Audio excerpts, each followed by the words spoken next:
Hey everyone, David Parsons here. Just want to give you a quick sample of what went down at our first live show on Back to the Future. We talked with Courtney Rawlings, Danny Bessner, and Bill Black.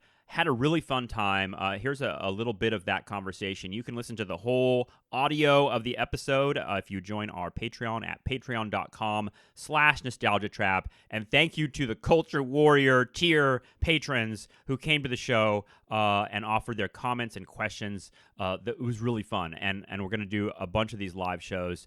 At least one a month as we move forward here. So if you want to join up our Patreon, now is the time, and enjoy this little bit of us on Back to the Future.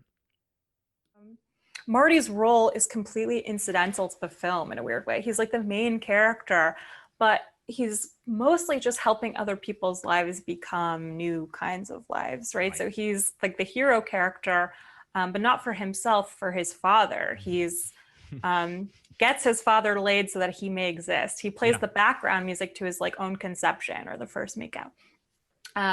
He's like a nothing. And I you know, politically, no idea what to make of that, but even aesthetically as a movie, it's a really strange, leading man. Disturbing as and shit. Let me just Wait, I have something directly to add because I think that's really interesting, because the reason that Lorraine becomes attracted to Marty, i.e. her own son, is because she mistakenly, well, initially I guess she just thinks he's kind of hot and she's just like super horny, but like over the course of the movie, the reason that he can't get George and his father and mother to meet up is because Lorraine kind of like imputes this hyper masculine Reagan era sort of personality onto Marty, right? She views him as like hyper masculine, Top Gun, Tom Cruise type of masculinity, where he's beating people up, he's protecting her, she's the innocent woman.